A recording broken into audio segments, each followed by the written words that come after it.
আমাৰ দেশ ভাৰতবৰ্ষ হৈছে বৰ্তমান আজিৰ তাৰিখত এছিয়াৰ তৃতীয় সৰ্ববৃহৎ শক্তি।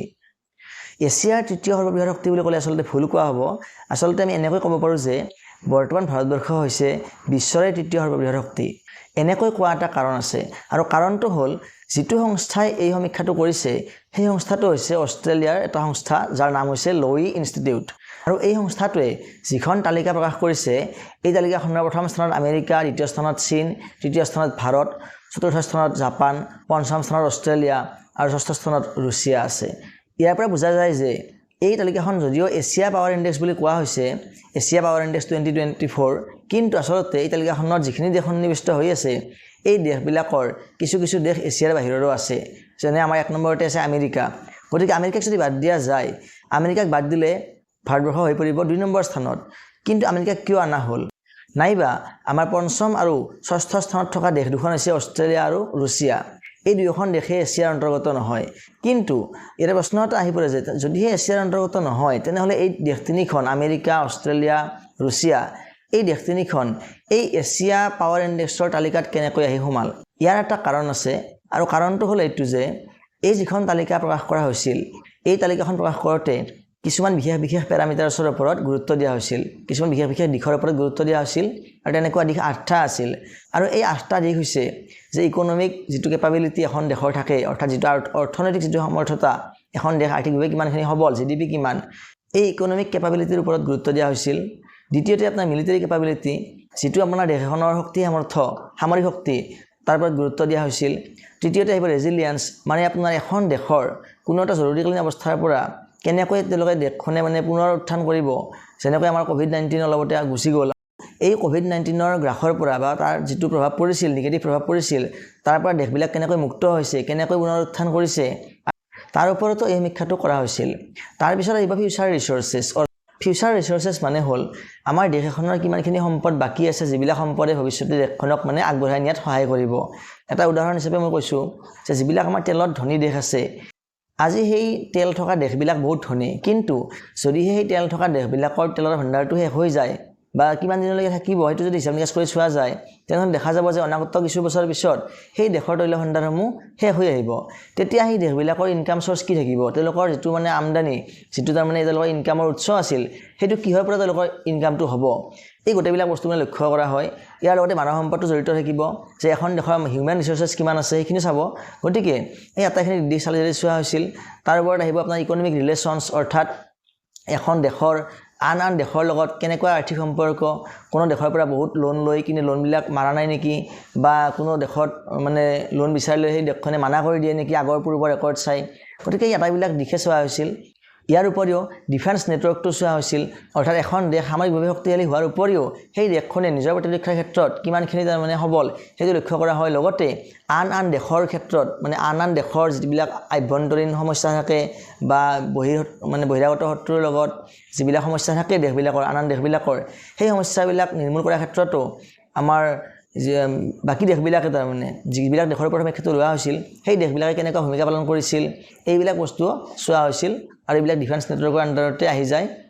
নেক্সট আহিব আপোনাৰ যিটো পলিটিকেল ইনফ্লুৱেঞ্চ, বা যাক আমি ডিপ্ল'মেটিক ইনফ্লুৱেঞ্চ বুলি কওঁ, কূটনৈতিক যিটো প্ৰভাৱ, সেই প্ৰভাৱটো দেশখনৰ কেনেকুৱা, অৰ্থাৎ দেশখনৰ বাকীবিলাক দেশৰ লগত কূটনৈতিক সম্পৰ্কটো কেনেকুৱা, এইবিলাক বস্তু চোৱা হয়। আৰু লগতে কালচাৰেল ইনফ্লুৱেঞ্চটোও চোৱা হয়, অৰ্থাৎ দেশ এখনৰ কালচাৰেল দিশবিলাক, সেই দিশবিলাকে বাকী দেশবিলাকৰ ওপৰত কেনেকুৱা প্ৰভাৱ পেলাইছে, সেই দেশখনৰ যিবিলাক পৰ্যটনস্থলী আছে, যিবিলাক পুৰণি কীৰ্তিচিহ্ন আছে, হেৰিটেজ চাইটছ আছে, সেইবিলাক চোৱা হয়। গতিকে এই আটাইবিলাক দিশ চাই চিতি, অৰ্থাৎ এই 8টা দিশ মই যে ক'লোঁ, এই 8টা দিশ চাই চিতি এইখন তালিকা প্ৰস্তুত কৰা হৈছিল, যিখন তালিকাত ভাৰতে আমাৰ তৃতীয় স্থান লাভ কৰিছে। গতিকে যিহেতু ইতিমধ্যে মই উল্লেখ কৰিছিলোঁ যে যদিও বস্তুটো এছিয়া পাৱাৰ ইণ্ডেক্স বুলি কোৱা হৈছে, কিন্তু আচলতে এইটো ৱৰ্ল্ড পাৱাৰ ইণ্ডেক্স বুলি ক'লেও ভুল কোৱা নহ'ব, কাৰণ প্ৰথম স্থানত অধিকাৰ কৰি আছে আমেৰিকাই। এতিয়া আমেৰিকা বা পঞ্চম স্থানত থকা অষ্ট্ৰেলিয়া বা ষষ্ঠ স্থানত থকা ৰুছিয়া, এওঁলোকে এছিয়াৰ দেশ নোহোৱা স্বত্তেও কেনেকৈ এই এছিয়া পাৱাৰ ইণ্ডেক্সত চিট পালে বা স্থান লাভ কৰিলে?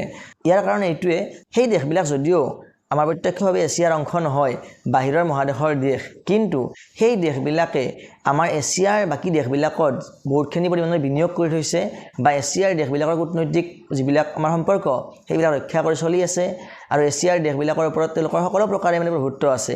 কোনো দেশৰ অন্তৰ্কণ্ডল নিৰ্মূলকৰণত বা কোনো দেশৰ লগত মানে টকা পইচা লেনদেনৰ ক্ষেত্ৰত কোনো দেশক বহুত টকা ধাৰ দি থৈছে। মুঠতে এনেকুৱা এটা প্ৰভাৱ আছে যিবিলাক প্ৰভাৱ মানে নুই কৰিব নোৱাৰি, বিদেশী বিনিয়োগ।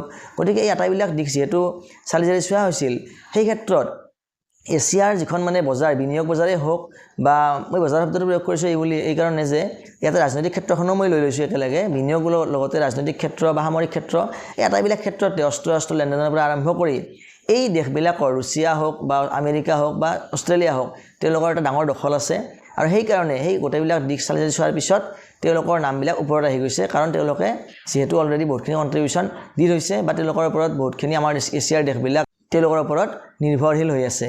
তেনে ক্ষেত্ৰত সেইবিলাক দেশৰ নাম সোমাই গৈছে আৰু এই ইণ্ডেক্সটো প্ৰকাশ পোৱাৰ ফলত ভাৰতৰ আন এটা ক্ষেত্ৰতো বহুতখিনি লাভ হৈছে। আৰু লাভটো হৈছে এনেধৰণৰ যে বৰ্তমান ইউনাইটেড নেশ্যন ছিকিউৰিটি কাউন্সিল চমুকৈ UNSCৰ অধিৱেশন চলি আছে আৰু এই অধিৱেশনত ভাৰতক ভেটো পাৱাৰ দিয়াৰ কাৰণে পূৰ্ণ যোজা চলি আছে, অৰ্থাৎ ভাৰতক UNSCৰ পাৰ্মানেণ্ট ছিট দিয়াৰ কাৰণে যোজা চলি আছে। কাৰণ বৰ্তমান ভাৰতক UNSCৰ স্থায়ী সদস্যপদ নিদিয়াকৈ থকাটো বৰ টান কাম হৈ পৰিছে, কাৰণ এনেকুৱা এখন দেশ যিখন দেশে এছিয়াৰ তৃতীয় সৰ্ববৃহৎ শক্তি বুলি মানে বৰ্তমান পৰিগণিত হৈছে আৰু মই ইতিমধ্যে ক'লোঁ যে এছিয়া নহয়, বিশ্বৰ তৃতীয় শক্তি বুলি ক'লেও ভুল নহ'ব। তেনেকুৱা এখন দেশক যদি সেই বিশ্বৰ 5খন ষ্ট্ৰং দেশৰ লিষ্টত নাৰাখে তেনেহ'লে এইটো ডাঙৰ কথা হ'ব আৰু ইয়াৰ ফলত এটা বিৰূপ প্ৰভাৱ পৰিব পাৰে, কাৰণ ভাৰত হৈছে গোটেই বিশ্বৰ কাৰণে এখন ডাঙৰ বজাৰ। গতিকে যদিহে ভাৰতে কিবা কাৰণে বিতুষ্ট হৈ যায় তেনেহ'লে বিদেশী যিবিলাক বিনিয়োগকাৰী কোম্পানী আছে বা বিদেশী দেশবিলাক আছে তেওঁলোকৰ বিনিয়োগৰ ক্ষেত্ৰত বহুত ডাঙৰ এটা সমস্যা আহি পৰিব, তেওঁলোকৰ অস্ত্ৰ বেহাৰ কৰাৰ ক্ষেত্ৰত সমস্যা আহি পৰিব। যিহেতু বৰ্তমান ভাৰতে আমাৰ পাৰ্চিয়েলি বহুত ক্ষেত্ৰত ইণ্ডিপেণ্ডেণ্ট হৈছে আগতকৈ, কাৰণ ভাৰতে অস্ত্ৰ ক্ষেত্ৰতো আজিকালি বহুতখিনি ইণ্ডিপেণ্ডেণ্ট হৈ পৰিছে। যদিও সম্পূৰ্ণৰূপে হ'ব পৰা নাই, তথাপিও ইমানখিনি পৰিমাণত হৈছে যে ভাৰতে আজিকালি বিভিন্ন দেশক অস্ত্ৰ বিক্ৰী কৰা আৰম্ভ কৰিছে, ছাপ্লাই কৰা আৰম্ভ কৰিছে। গতিকে এই ক্ষেত্ৰত আমাৰ যিবিলাক UNSCৰ পাৰ্মানেণ্ট মেম্বাৰ আছে 5খন দেশ, আমেৰিকা, চীন, ফ্ৰান্স, ৰুছিয়া আৰু ব্ৰিটেইন, এই দেশবিলাকে নিশ্চয় চিন্তা চৰ্চা কৰি আছে যে কেনেকৈ ভাৰতক UNSCৰ স্থায়ী সদস্যপদ দিব পৰা যায় আৰু তাৰ ফলত তেওঁলোকৰো লাভ হ'ব আৰু গোটেই বিশ্বৰে লাভ হ'ব, কাৰণ ভাৰত বৰ্তমান বিশ্বগুৰু হ'বলৈ গৈ আছে। গতিকে এইখিনিয়ে আছিল আজিৰ ভিডিঅ'টো। আশা কৰিছোঁ আপোনালোকৰ কাৰণে ভিডিঅ'টো ইনফৰ্মেটিভ হৈছে। যদিহে ইনফৰ্মেটিভ হৈছে তেনেহ'লে আপোনালোকে এটা লাইক কৰিব, কাৰণ আপোনালোকৰ এটা লাইকে মোক এনেকুৱা ধৰণৰ তথ্যমূলক ভিডিঅ' বনাবলৈ উৎসাহ প্ৰদান কৰে আৰু এনেকুৱা ধৰণৰ ভিডিঅ' পাই থাকিবলৈ আপোনালোকে অনুগ্ৰহ কৰি চেনেলটো ছাবস্ক্ৰাইব কৰি ল'ব। ধন্যবাদ।